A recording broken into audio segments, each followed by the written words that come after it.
The running back landscape ahead of NFL Week 13. Week 13, is it unlucky for some? We're hoping it's going to be lucky for us and all the OT listeners as we get set for either the playoffs or towards the playoffs. I have some leagues like the FFPC Main Event that myself and Shawn will be touching on at the end of today's show that we are hoping to be lucky in the playoffs start this week, the semi-final stage of that. And then dynasty leagues and season-long leagues that have another week or two left. So we're hoping to surge on towards the playoffs. So we need results in week 13 to keep all of that positivity, keep the momentum going, Shawn, as we would like to say. At the start of today's show, though, I do want to give a shout out to one of our listeners, Charles, who kept this quiet, Shawn, all season long, but did step forward after we did our Tuesday show where we told our listeners that we had made it into the playoffs, that we had finished with that win on record. And we talked about a possible sweep, but we know that there was one listener out there, Shawn, that they weren't rooting for us. They were rooting against us in that Monday Night Football game. And that was Charles, who turns out to have won the points side, so the highest scoring points team. He beat us by the region of 10 points at the end of all that, but really fun to get to interact with him over the last couple of days, have a little bit of a DM conversation over on Twitter. But it's always fun to hear that. But I was joking with Shawn that we've been talking strategy and we try and keep things close to the vest and not give too much away. But Charles there, I'm sure there's little bits and pieces over the season that he's been keeping in his back pocket to use to his advantage. But the one thing that we can agree on is he's in one semi-final, we're in the other semi-final. We're hoping that we're facing off in week 14 for that championship. So shout out to Charles. And we had a few people reach out to Shawn with, people who listen on Spotify. You get your Spotify Wrapped this time of the year. A few people reaching out, including Sean Hogan, talking about us, Ship Chase and Stealing Bananas, lots of great podcasts, JJ's podcast in there, the Late Round Quarterback, and Shawn, legendary upside of our buddy Pat Curry and the mix as well for him. But appreciate the love and support that comes from the community from that side of things. So exciting for us to get that sort of information. And I keep forgetting to say this, Shawn, some people use Google Podcasts. I tend to use Google Podcasts from time to time, depending on what device I'm using. It is going away. It has been folded up over the next couple of months. So my advice to you, if you're listening to this on Google Podcasts, please subscribe on an alternative podcast platform so you're able to get our shows once that change occurs. But with all that out of the way, Shawn, we are ready here for NFL Week 13. This is going to be a lucky 13 for us and our listeners, I believe. I think so. 13 has always been my lucky number. It was the day that I was born on. And it's a fun number, Colm. Week 13 is going to be the best week of the season yet for the OT community. I can feel it. A huge congratulations to Charles, as you mentioned. Colm, I love the way that you suggested that we're keeping anything close to the vest. That is definitely we probably should keep more stuff close to the vest, Shawn. No, we're always say very transparent and we do what we say that way. We do, and a lot of times listeners are like, "Well, that's what they want to do. Then let's go play them in fantasy." Charles did. He beat us at the buzzer, and deservedly so. Colm, we're gonna have a fun little exercise today, built off of this week's Zero RB universe, one of the two longest, maybe the longest Zero RB universe ever,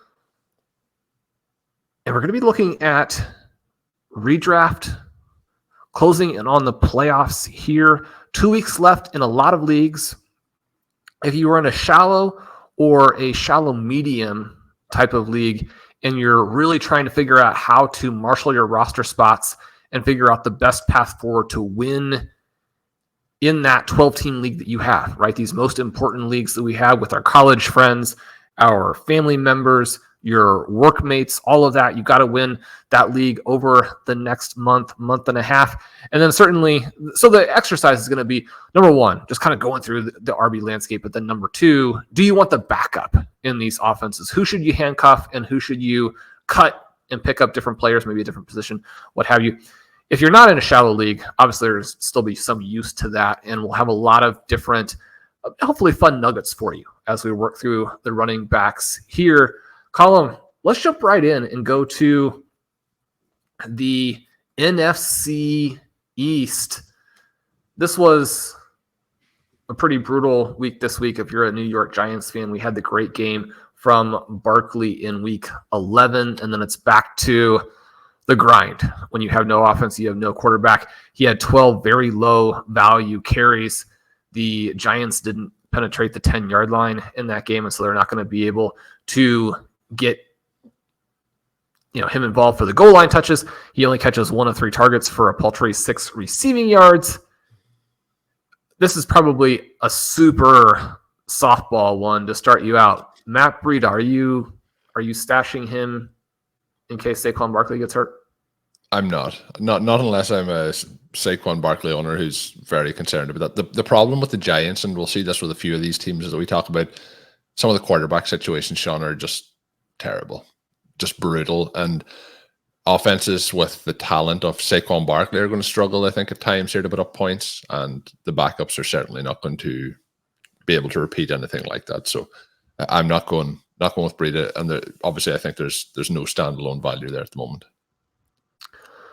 Dallas Cowboys.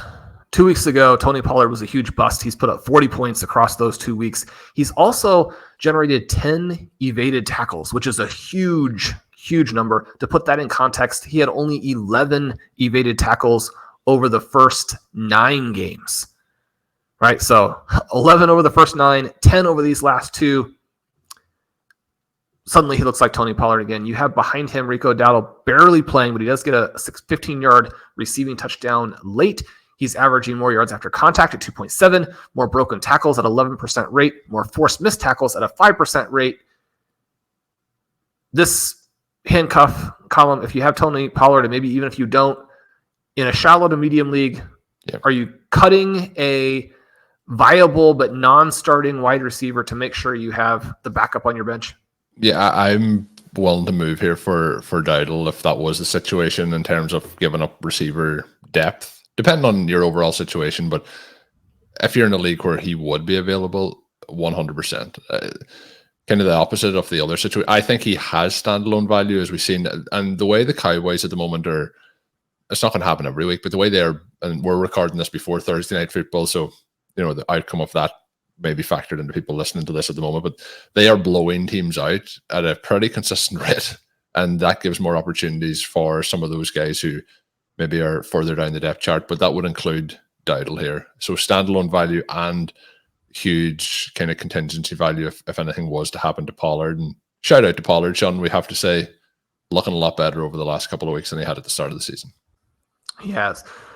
DeAndre Swift posted 19 or more EP on 3 different occasions from week 2 to week 6, but hasn't crested 16 cents, and his average of just 12 expected points per game. I mean, that's borderline playable for someone that we talk about, in the Dynasty show being worth a first-round pick. He's been in the midst of this difficult schedule. That's something I've talked about a lot in the article as the season has gone by, and 2 more difficult games with the 49ers and the Cowboys. And then you have this 3-week stretch where he's got great schedule for the fantasy playoffs. So particularly there, obviously you're going to be keeping DeAndre Swift. You're probably going to be starting him unless, you're in a very shallow league where you have so many options that you don't need him here. It becomes a little bit more interesting when we think about a deeper league for Swift as a starter. Over the first 6 weeks, he was averaging 2.7 yards before contact, only 1.0 over this tougher stretch. But then in week 12, blows up. He has that 36-yard gain that we talked about, averages almost 4 yards before contact against the Buffalo Bills. This before contact yardage is really the story for Swift. That's where he excels. That's where he gives you something that other running backs don't. Kenneth Gainwell doesn't give it to you. Boston Scott, maybe not as much. Gainwell is the guy that the coaches like, or at least have really demonstrated an affinity for through touches and snaps to this point. Colm, if anything should happen to Swift, do you think this would become a 3-back committee? Do you think that Boston Scott, would make the push? Obviously, Rashad Penny is the big talent, but I mean, if he were going to do something, they probably would be giving him a few snaps. Are any of these guys rosterable in shallow to shallow medium types of leagues? Well, anyone watching this over on the YouTube side will have seen me trying to keep a straight face. Can we say that Rashad Penny becomes the running back 1 in this offense? No. No path to that happening. It doesn't look likely, Shawn. That would be the fun outcome here. Well, it would actually be a disaster because that would mean that DeAndre Swift was hurt. We don't want to see that happening. I think though, without Swift getting hurt, we aren't going to have enough standalone Kenny Gainwell, Boston Scott work. If something happened to Swift, I think it probably becomes a three-headed backfield. But on even as much as we would want Penny to lead that, I think Gainwell probably would lead that based on what you mentioned with the coaches and with kind of the situation coming into the season where it looked like Gainwell might actually be the lead guy here. I'm still expecting big things from Swift. And you mentioned the difficult schedule does have a kind of I don't want to say a cakewalk, but has a very favorable kind of 4 of his easiest matches of the entire season coming 15, 16, 17, and 18. So we have 2 tough weeks here, San Francisco, Dallas coming up. But I think that if you have him, he has to be started. But if he goes down, I don't think the other guys are must start. The offense, though, is what you're looking for here. Washington Commanders get blown out on Thanksgiving by the Cowboys. That was expected. The tricky part is the usage for the running backs in that game. And it really reminds you that even with how well he's actually scored this season, that every week is a risk for Brian Robinson. He's only averaging 11.8 expected points per game, which, I mean, that's not really startable, right? 11.8 isn't going to get you where you want to go unless you're talking about a superstar who's adding a bunch of additional value on top of that. Now, the perhaps surprising thing, and Colm, you and I were playing with this because you had mentioned before the show that Najee Harris has a lot of these sort of medium long runs, which, you know, arguably invalidates some of the plotter status with him. I think you've got to give him a lot of credit for some of the gains that he has made this year, some of the individual runs. When you pull up the screener and you look at running back plays of 20 plus yards in both the rushing and the receiving game, the crazy thing is that Brian Robinson, where the thesis for him was mostly that he is good enough, and he's kind of in that Najee Harris, Josh Jacobs, good enough type of Alabama back template, profile, style, what have you. And the Commanders, if Sam Howell does what we had hoped, that Robinson is going to get the work, he's going to score the goal line touchdowns, and it's a good play, not a great play. It hasn't really worked out that way. Sam Howell has played well, but they have passed so often that the running backs don't necessarily get the touches. But the flip side of that is that Brian Robinson leads the NFL in these touches when you put rushing attempts and receptions together. Just the 3 rushes of 20 plus yards, but 7 receptions. We know that a couple of those were very recent in week 11 with the multiple highlight receptions.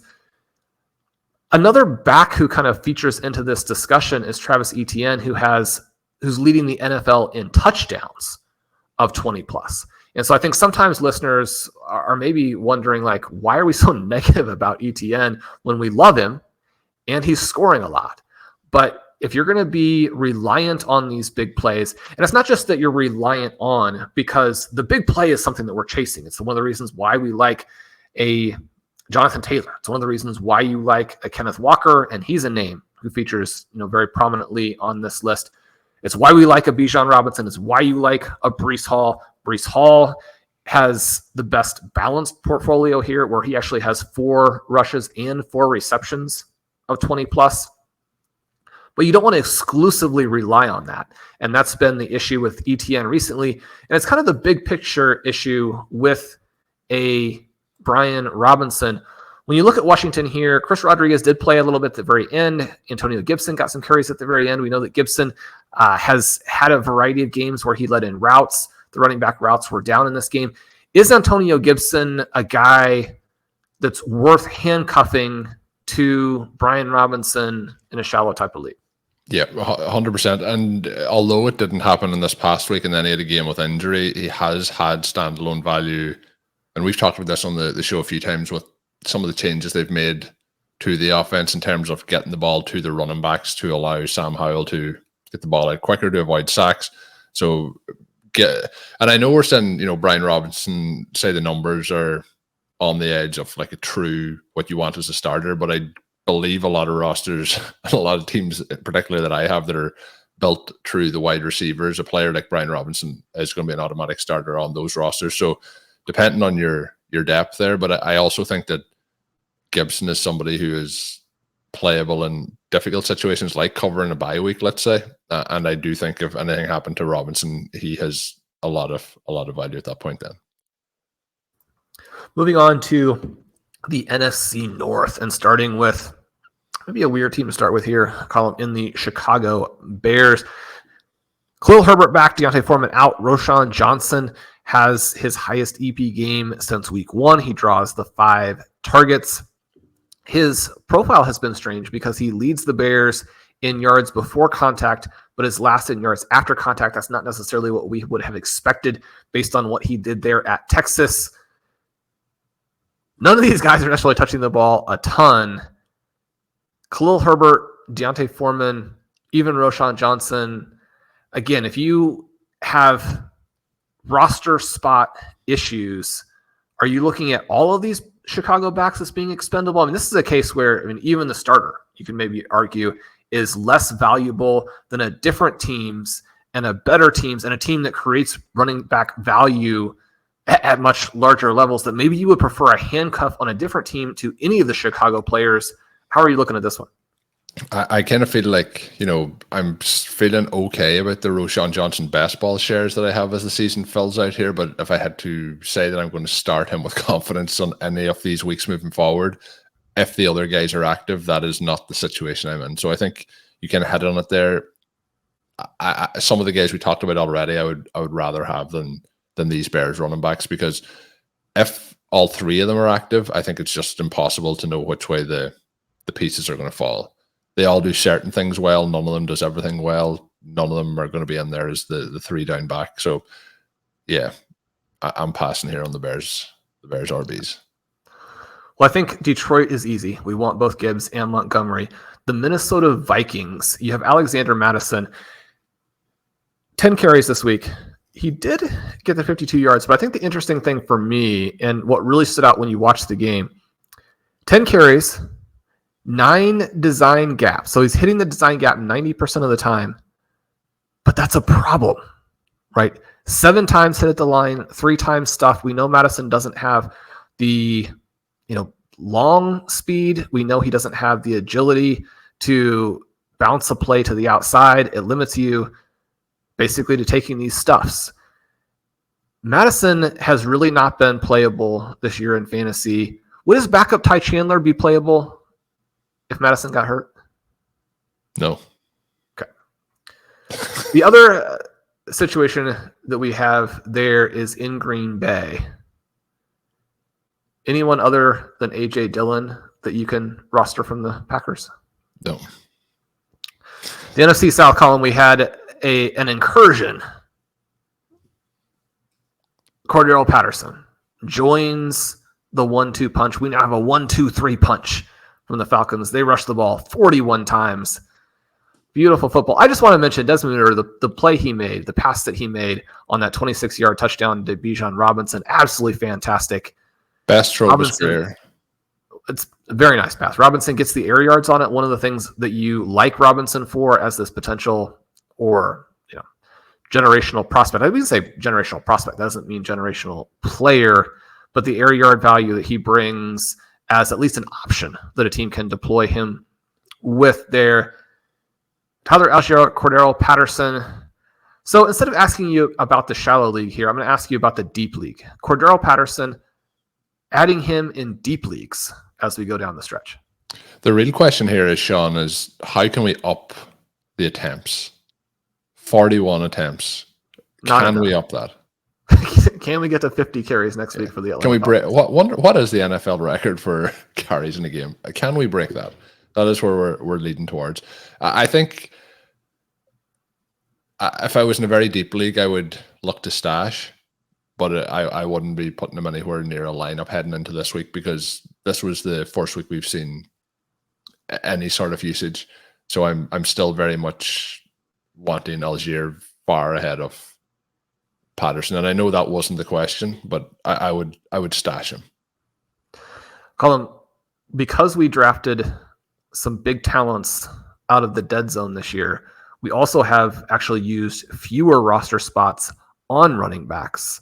Yep. And multiple playoff teams with only 3 running backs on the 20-man roster. There were a couple leagues this week where I tried to add Patterson as the 4th running back. If you get players who are key to your success hurt right now, probably you're just not going to accomplish your objective. Certainly if your objective is to win that $1 million and you lose a key starter, putting Cordero Patterson is probably not the solution. But you do want to add a little bit of redundancy there. Patterson is, at the very outside edge of relevance. Carolina Panthers. The interesting thing here is how much the receiving work has flipped from Miles Sanders early to Chuba Hubbard late. Over the recent 4 games, Hubbard owns a 79-39 routes advantage. He had a 24-5 routes advantage in this most recent game. So strangely, the question here, in this offense, where we know that basically no points are going to be scored, is Miles Sanders someone who is stashable for the playoff run? Every situation is going to be different, but for me, that's in desperation situations. The New Orleans Saints. Colm, you wanted to talk a little bit about the Saints. We have Alvin Kamara here, weeks 4, 5, 6, 7, immediately off the suspension. He had astronomical receiving EP numbers. He had 2 games where he was at 19 or more, just expected points based on his receiving volume. That number has dropped over the last 4, still very playable, but the last 4 would be a stretch that is not at the level that he had, say, in that Drew Brees type of era. You have a week here where, and as we record, we're still not 100% sure how healthy they're going to be, but obviously Chris Olave and Rashid Shaheed go down in week 12. That could open him up a little bit. I think it's pretty obvious we don't want Jamal Williams. Any tiny glimmer of hope for Kendre Miller? I would love there to be a glimmer of hope, Shawn. We have seen a few at the early part of the season, when he was healthy, but I don't think it's going to happen this year. And I think Alvin Kamara is completely the lead running back in this offense, and I think that's the way it's going to stay.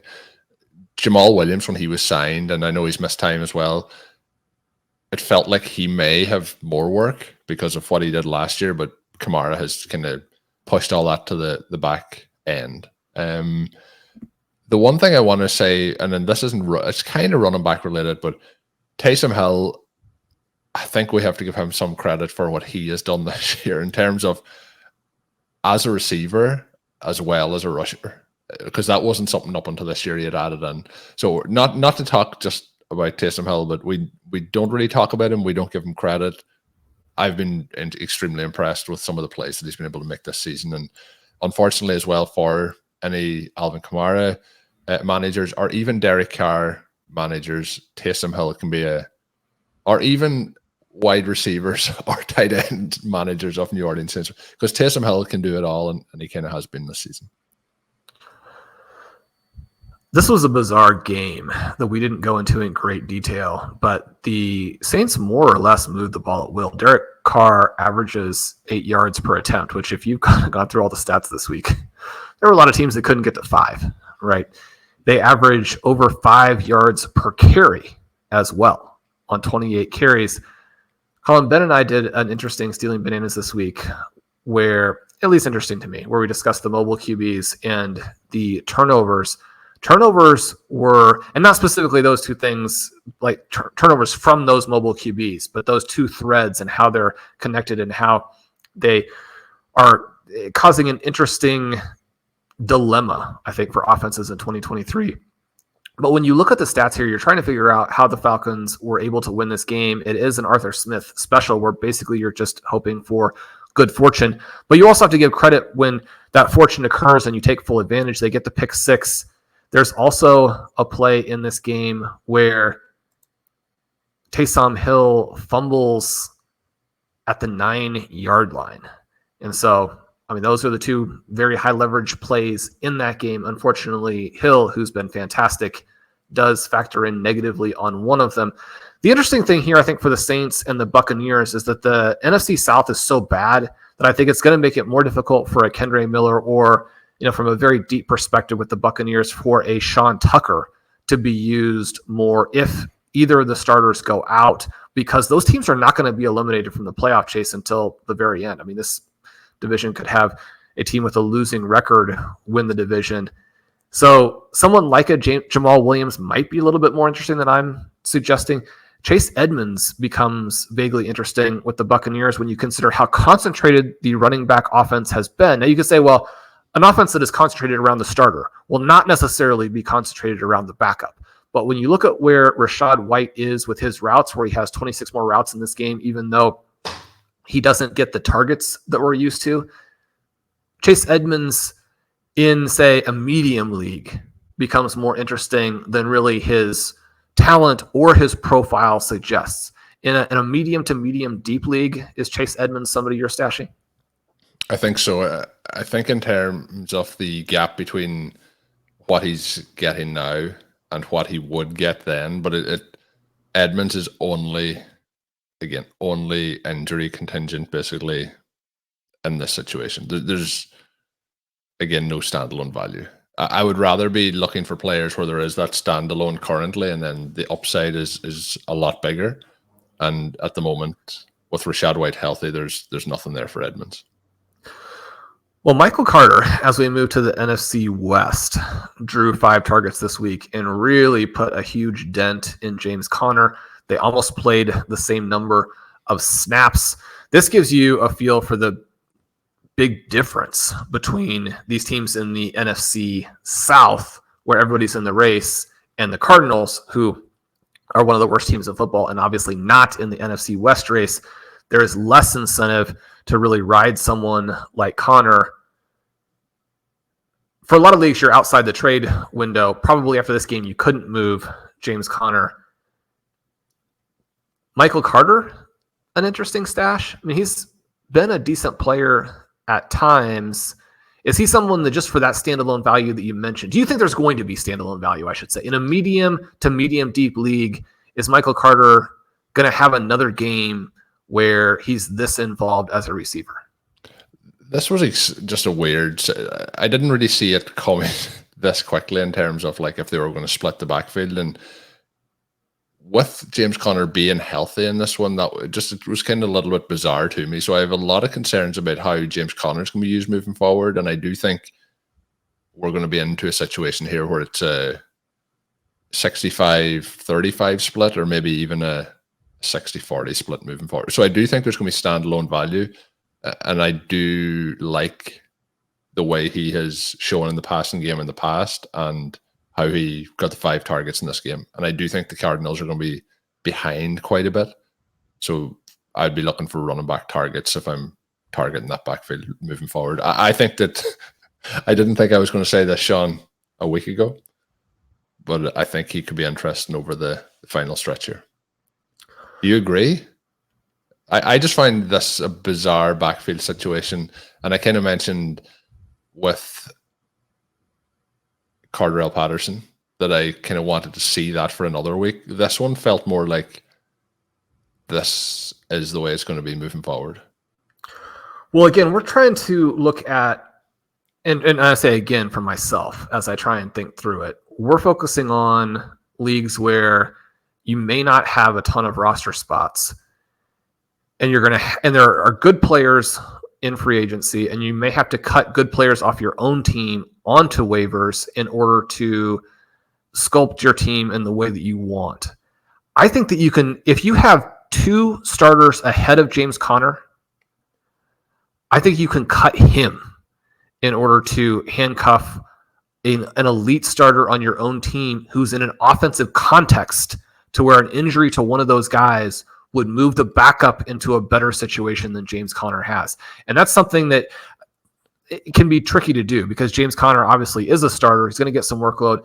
But if you end up having to play Conner in your fantasy semis or finals, in part because you have mentally forced him there because he's a starter, because you used a draft pick on him as opposed to someone you picked up off of waivers, playing him in the fantasy playoffs could be the thing that knocks you out of your tournament. Calling for the Rams, Kyren Williams, obviously the big headliner, but Royce Freeman has a 23-yard touchdown run. They have the fourth best playoff schedule. They looked very good in this game where you have Matthew Stafford, Cooper Kupp, Puka Nacua all healthy. Now, the frustrating thing is that Kupp and Nacua did not do anything. You get the numbers also for Tyler Higbee, but this offense looked unstoppable. How much of that is Arizona, and how much of it is you actually do want to make sure you have Royce Freeman? That's the big question, Shawn. How much of it is Arizona? I found so much strange just from what Arizona did in that contest. I found the Rams' ability also to run the ball in that amazing. They ran it with ease. We've seen that obviously Kupp and Nacua are almost faded out of the game because of that reason. I think that we're going to have a lot more weeks where it's back in the passing side of things. With obviously Stafford had a big statistical day, but where they're leaning more on the pass and the run, and they're not in such control that they can just continue to run it and run it and run it.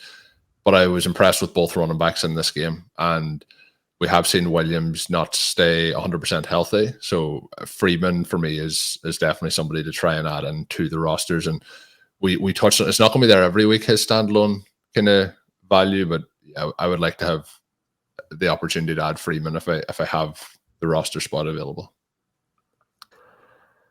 On the Rams, as I mentioned there with Kupp and Nacua, I'm sure there's a lot of managers out there who are concerned after what happened last week, but I do think that was just mostly game script dependent based on the way the Cardinals were absolutely terrible in that game.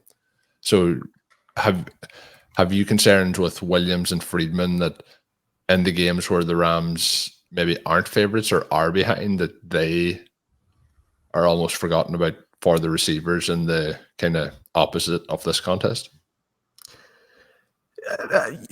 Not really, in that the floor for Kyren Williams has been very high when he's been healthy, and they've managed to make someone who, and certainly anybody who disputes this, I'm perfectly fine with, but we do have a lot of different types of data points suggesting that Kyren Williams is not an elite talent, even though he's had some fantastic games this year. But Sean McVay, when you have the offense hitting on all cylinders the way that it was this last week, and the way I think it can across the last stretch, he's going to create plenty of running back value, and especially in a situation where you have good fantasy playoff schedule.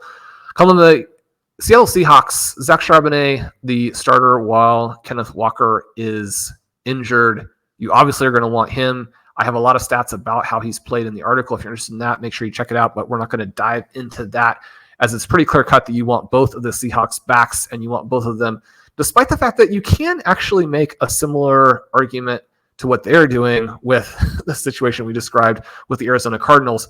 But the talent difference in the Seattle equation is enough different. You obviously want both of those guys. San Francisco 49ers, Elijah Mitchell, 8 opportunities on 17 snaps. It's really borderline for him whether you would consider it to be standalone value. He obviously has at least some handcuff value. They have the best fantasy playoff schedule of all teams. If there is a CMC team that's looking to be alive in your own playoffs, that's very scary for you. You may have to put up a lot of points to overcome that. Are you comfortable enough with Mitchell's injury background to use a spot on him, or would you wait until the horror of a CMC injury came up to make that move? Again, I've mentioned this a few times, every team in every situation can be different, but I think if you're looking at upside backups at the moment, this situation is, and it would be dreadful if anything did happen to McCaffrey and he missed time, but Mitchell has the highest upside, I think, out of any of the secondary options we've talked about here. Standalone is going to be a lot less, but like I talked about with the Dallas Cowboys, the 49ers are going to blow some teams out, and that opens up some opportunities as well, potentially for Mitchell. But with the strength of schedule, with how good this offense is and how they put up points, how much they want to run the ball, I think he would be one of the priority guys here for me. Am I too high on him here? No, I don't think so. And I have added him in deeper leagues. I guess I do think that they would be a committee if you have CMC go down, and there's so much talent at the receiving positions that maybe Elijah Mitchell for me is someone that yeah, exactly. And for me, Elijah Mitchell is somebody that, based on the logic, you have to add. And at the same time, he's a scary trap player. Basically, we're just going to hope that CMC stays healthy. Moving over to the AFC, we go to the AFC East. We have the Buffalo Bills. James Cook gets out-snapped by Latavius Murray after dropping in the walk-in touchdown.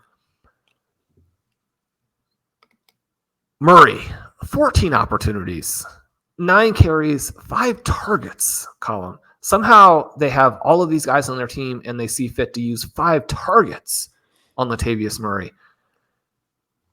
Murray's evasion rate, dead last in the entire NFL. James Cook doubles him in yards per route. The question here is, he's not really the starter, but is the guy who led the Buffalo Bills in snaps at the running back position in Week 12, is he rosterable in any format of any size? This is heartbreaking, Shawn, but the answer, I think, is yes. Oh, man. Yeah, that's the way the situation has got. And I think we're not far off at being completely the opposite way, and James Cook having some monster performances. But the problem is we're seeing when Cook is getting those opportunities, like you mentioned with the potential walk-in touchdown this past week, he's not, taking those opportunities. And they have used Murray as well, sometimes in the red zone, for example. So he's taken some of those high leverage touches as well. So as bad as it is, Shawn, I think the answer is yes. That is, yeah. I've put Latavius Murray on some teams, but in deep leagues, you talk about 60-man roster spots. Yeah, yeah, maybe. You talk about taking the opportunities. James Cook has actually got 4 rushes and 4 receptions of 20+ yards. So there are specific types of opportunities that he has not taken, and he's made some huge mistakes. But he's flashed, and he continues to flash. I think when you have that. I think talent-wise, there's no comparison talent-wise here, or who has the most upside. But I think if we're looking over the next 5 weeks, right. But the thing isn't that there's no comparison in talent, because that's fairly straightforward. The thing is that even if Latavius Murray were much better, there would be no comparison in talent, because James Cook is that electric. You've got to lean into your good players, and I think if you're a fantasy manager, you've also got to lean into more talent than Latavius Murray brings to you. Miami Dolphins is a weird one. Obviously, you're rostering Raheem Mostert. Obviously, you're rostering Devon Achane. They haven't been very happy with Jeff Wilson this year, and part of that, could be injury related. Are you bothering to stash him, knowing that he had arguably lost the role to Salvin Ahmed before Ahmed goes on IR? I mean, you probably need both Mostert and Achane to go down for him to be relevant, but both of those guys appear to be dinged up, even though Mostert has been able to play through it. Yeah, this is one where I'd kind of be keeping tabs on the situation. I don't think there's a need to pick him up yet. I think one or both would need to be down. I think if you got into a situation where Mostert was down and Achane was back, I think you would want him on your roster just based on how valuable it would be to be part of that offense. But at the moment, with hopefully Achane coming back, there's no need to do that. So, Colm, we could also slide by the New England Patriots and he who should not be named. Is that Mac Jones or Ezekiel Elliott?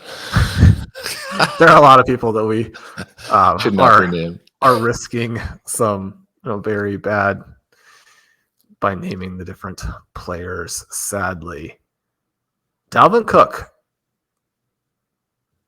15 routes in this last week. Dalvin Cook was a lot better than Alexander Mattison last year. He hasn't gotten much of a chance to play with the Jets. It's hard to evaluate him. You look at someone like a Breece Hall, who's got basically no yards before contact because of that offensive environment. I may be by myself here. I kind of like Dalvin Cook. It's funny with my co-managers, I'll go in and add him and they'll go in and cut him, which, again, I completely agree with. If Dalvin Cook showed up on our roster, would you be quick to cut him the next week? I probably wouldn't cut him, but sometimes, Shawn, there's players that appear on our rosters, and I'm say to Shawn, how come this player appeared on our roster? One of those players, Shawn, after the early point of the season was Trey McBride was cut from our roster, and that was one that we had to rectify. We have him back on the roster. But Dalvin Cook, I didn't realize that we had drafted him and cut him and gotten him back. See, you go back after your guys. Yeah, thankfully we did go back after him. But Dalvin Cook, yeah. The problem with this is your guy Aaron Rodgers, the miracle that we were joking about earlier in the season, and the joke's on us, but hopefully on us in a good way, where Breece Hall and Garrett Wilson will be unlocked. I mean, it's about to happen. Because obviously we talked about our situation with Joshua Dobbs and some of the concerns around post-bye coming up here for the Vikings. Will he actually be playing? And obviously, Colm, you said that we were keeping things close to the vest. You're going to tell people that we added Aaron Rodgers to the actual Shawn roster. Siegele added Aaron Rodgers, and we'll see. This may all just be a ploy, Shawn, for Rodgers to be able to say, "Yeah, I made the recovery, but we were out of playoff contention, so I didn't want to risk it." We might never see him out there this season, but we have added Aaron Rodgers in that league. Dalvin Cook, I think, and yeah, my fear with players, what this is, the only way this works out for Cook is that Hall goes down. And Shawn, we've been through that trauma, and I don't know if I fully processed it from Colm, one of the things that I have found is that I am not able to affect running back health by refusing to roster the backups. I've tried really hard. I'll leave those guys out there forever. It hasn't helped me yet, but I'm glad that you're bringing that to the table, because that let's get them out of them. Also for me. Baltimore Ravens, Keaton Mitchell finally involved. You had mentioned all of these splash plays. He looks on his way to the Hall of Fame. Unbelievable. So, Colm, NFL GMs know a lot more about football than we do. They have a lot more information than we have. Usually when I think that I'm right on this stuff, I'll find out some other information later. Keaton Mitchell was one of my highest ranked running back prospects this year. I do think that one of the shifts that we will see over the next 3 or 4 years is that when you get into the 5, 6, 7 range, teams are going to start taking these running backs who are athletic and productive, as opposed to letting them fall to free agency, and as opposed to just drafting some random practice squad guy at a different position. I mean, there are players out there, and this has been a trend, that if you are extremely athletic, if you can run by NFL defenders, and you did it in a huge way at college, even if it was against lesser competition, because one of the things that's happened is that some of these guys have faced this same problem their entire careers, is that you're small in high school, and so you don't get to go to a big college, and then you are small and you're playing small school competition because you were small to start with. And then you again dominate, but because you were dominating lesser players, then you don't get drafted by the NFL. And then you have your draft pedigree held against you, and you've got to fight to overcome the hurdles as opposed to being given all of these extra touches. So you've got to be awesome as opposed to just solid. And yet still some of these small guys overcome it. And because of the way defenses are playing, that speed element and the run to daylight is even more valuable. Anyway, I like Keaton Mitchell. I think that he should have been drafted, and I'm glad that he played for the Baltimore Ravens in this last game. Justice Hill was weirdly involved. We like Justice Hill, but I don't know that he's done the things on the field that would really justify that. Here's a question of guts, Colm. If you have 2 other clear starters, you have some other needs, you've watched this game where it becomes very obvious that, 1, the Baltimore Ravens still are having problems with their offense, and 2, that Gus Edwards might just be the goal line back only. Would you have, again, shallow format, we want to hear a hot take for the audience. Tell us that you would be willing to cut Gus Edwards to address some other spots. I mean, Gus Edwards is one of the highest scoring running backs in fantasy football. Yeah, I'm still going to keep him there. Okay. The other side of that, Shawn, is I have zero teams with Gus Edwards, so I would like to have a few more of those. That does make sense. Joe Mixon, 8 carries, 16 yards.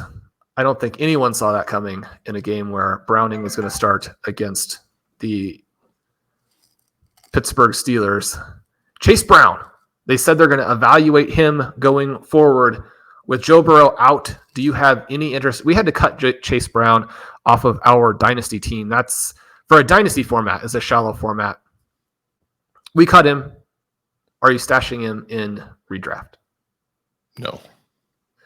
Cleveland Browns. Pierre Strong doesn't play. That part is always sad. Jerome Ford barely carries more than Kareem Hunt, but is very involved as a receiver with 35 routes this week. He draws 7 targets.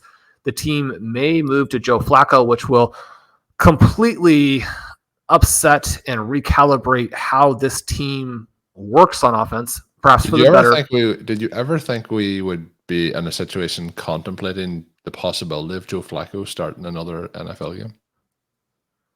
I'm glad that he is. I want him to drop back and throw 60 times, 30 of which are. I bet you he can still throw it 80 yards. Yeah, Joe Flacco is great. I love this. I mean, you would love this if the Cleveland Browns had receivers, but I mean, you have Amari Cooper, who is just a guy. You have Elijah Moore, who I love Elijah Moore. I write positive articles about him all the time. Not for a while, because his move to the Cleveland Browns has continued the trend last season with the Jets, where with the Jets, it's very easy to blame it on the quarterback play. Elijah Moore draws all of these targets where the ball is nowhere close. At some point, you wonder if maybe there is a little bit of an issue with the route. I don't know. If they had a fun guy, and maybe Cedric Tillman is that guy. Maybe Cedric Tillman is going to be the breakout player with Joe Flacco, Cleveland Browns. In your very deep leagues, you can look for that. It's not like they're both in the practice squad and he's throwing it to him and then he has a chemistry. Is that the narrative you're going for? Colm, Cedric Tillman caught a bunch of passes in this last game, and he and Jalen Hyatt were big stars there at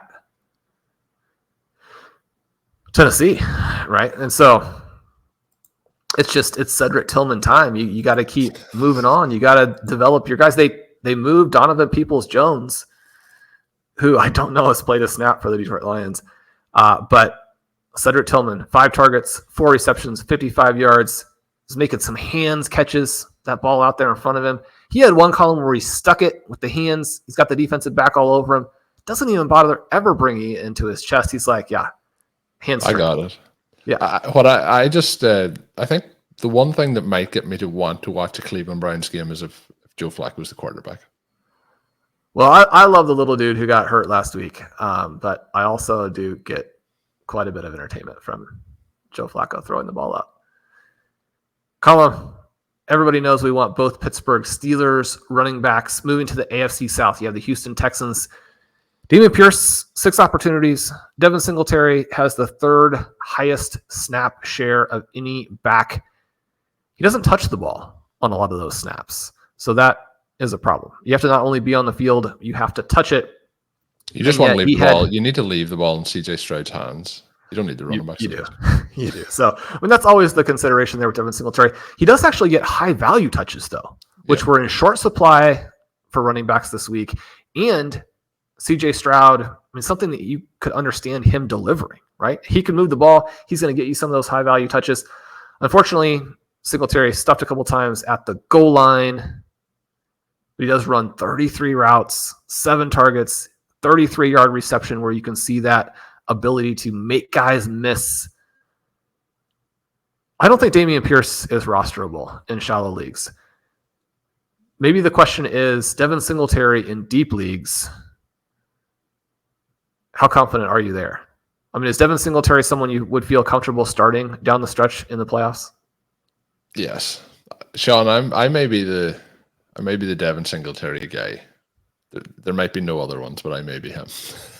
I like it. But I think, again, offense that we were hoping would be improved, we did not see it coming to the point where it has here with CJ Stroud at this point of the season. So yeah, I would want to have him in there. Even though some weeks, like last week, it may seem a little bit frustrating that he's out there, but he's not really getting involved. But I would roll him out. Jacksonville Jaguars, Travis Etienne, D'Ernest Johnson plays a bunch. Run them into the line. Colm, the Advanced Stat Explorer will tell you that Travis Etienne. We talked about the long gains.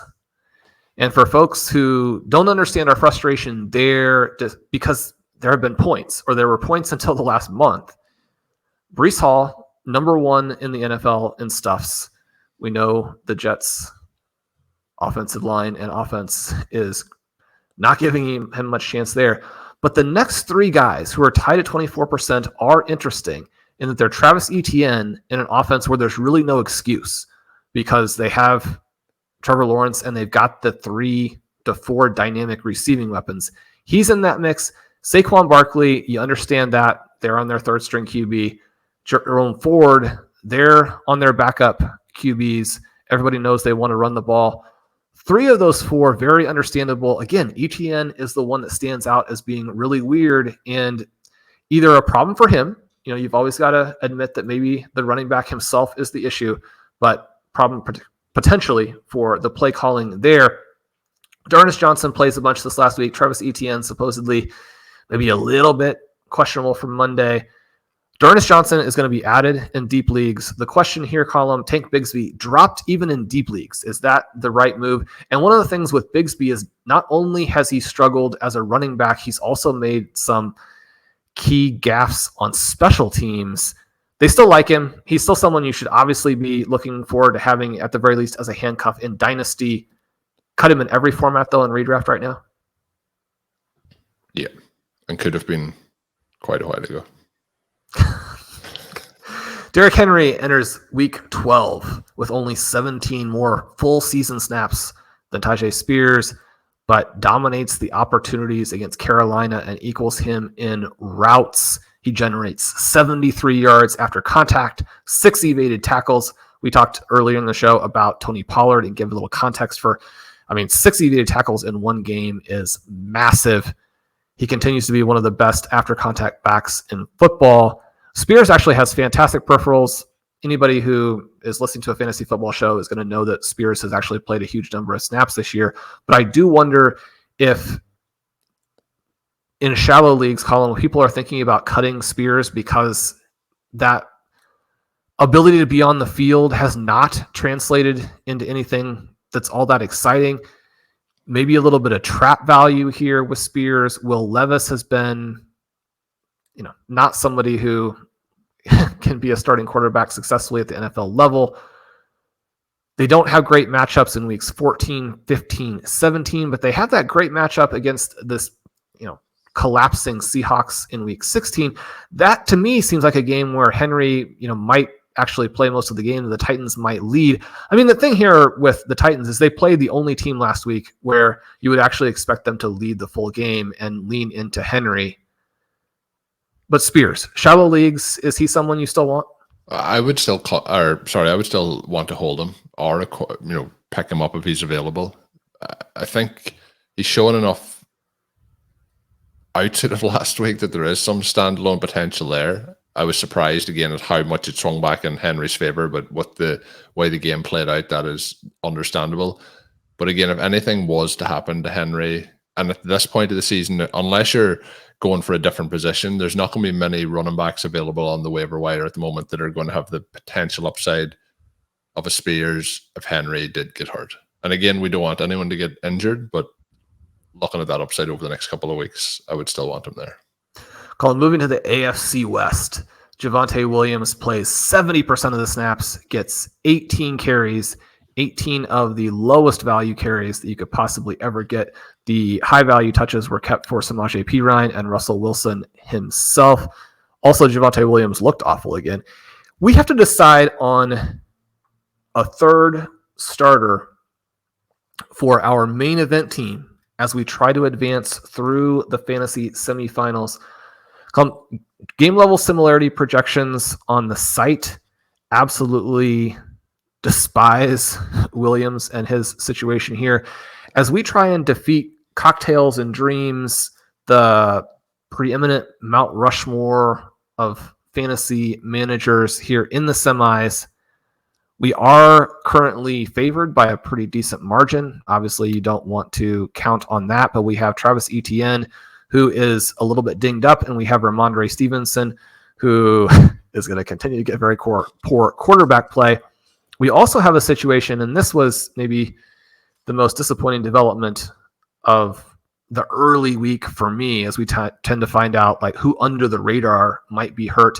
Trey McBride with that hopefully mild groin injury there. When we're looking at either the second running back spot or the flex position, is Javonte Williams this week against the Houston Texans someone you think can turn that volume into a big score?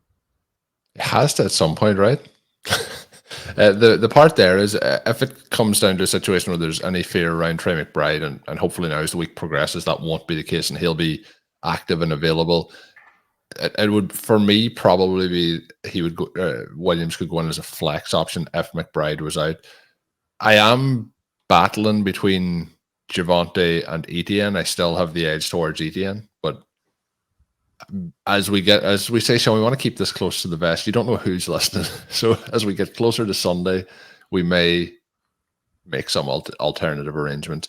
What feels strange to me is the one I'm most confident in is Ramondre Stevenson, and he's probably in the worst situation. But he's doing a nice job. And I do think that he'll be heavily targeted as a running back this week. So those PPR points will be very valuable for Stevenson. So Javonte and Etienne is the one that's up in the air, but at the moment I'm still going as Williams as the third option at running back. Are you similar, or is there a debate to be had there? I don't think that if we get good health news on this actual starters that we can put Javonte Williams in, and yet I am terrified that with the workload, he could have a 2 or 3 touchdown game, because they seem to want to get him going as the final piece of this resurrection that the team has undergone. I mean, they're starting to think about themselves as a potential, not just spoiler, but late season power in the AFC. Javonte Williams as a stud running back is the final piece. They're going to want to get that established and show what he can do. A 30-point game for Javonte Williams at this volume level is not out of the question at all. And a 5-point game from Travis Etienne is not out of the question. Depending on who we start, hopefully that's not what happens. Colm, we'll answer the questions on Monday. All will be revealed. Colm, you're worried that our opponent might switch in Desmond Ridder for Jordan Love if we make a move at running back. They're like, we got to go for the ceiling. Got to go for the ceiling. Desmond Ridder, probably not the ceiling play. Isaiah Pacheco, only guy in Kansas City, right? Only guy. Get those. Los Angeles Chargers, Austin Eckler, season high 53 snaps. Not a season good game. Low in speed. Colm, he did only have 5.5 rushing expected points in this game, which is a season low. His overall profile still looks pretty good. I say in the article that there's no value for a Joshua Kelly, but we know that he has performed in a couple of games. Watching it actually happen, I don't know. But Joshua Kelly, this is a fair one. Do you have any interest in him in case, or in the instance where Austin Eckler goes down? No. Isaiah Spiller. He has a similar name, not the same spelling as my surname, but even if he was related to me, I still would have no interest. I have a family member who is constantly pointing out players and saying that person is only owned by their parents in fantasy. So you went in a similar direction there. Joshua Jacobs, number 4 in total EP per game. Amir Abdullah coming in on some routes. Anybody behind Josh Jacobs you would be stashing? No. This was a lot of fun. Again, you're going to have to take the discussion today and apply it to the actual environment in your own league. But it's helpful for me to go through this. It's helpful for me to write almost 5,000 words about it and think through all of these situations. Hopefully it was, at the very least, mildly interesting for listeners. Colm, I appreciate all of the insights, and I'm fired up. I can't wait for week 13 and see what happens in the FFPC fantasy semifinals. Can't wait. And we are going to do a rapid exit here, Shawn, because I want to try and keep this under an hour. We covered all 32 teams. Crazy wheel that we went through there. Anyone that's listening that's enjoyed it, leave us a review on your favorite podcast app. We would really appreciate that. Leave us a 5-star review. If you're watching over on YouTube, put the thumbs up and subscribe. We would appreciate that as well. My name is Colm Kelly. You can follow me on Twitter at Overtime. My co-host is Shawn Siegele. Check out his work, including the link that will be in today's piece that was for the full article that we discussed today up on rotoviz.com. And until we are back, have a good one.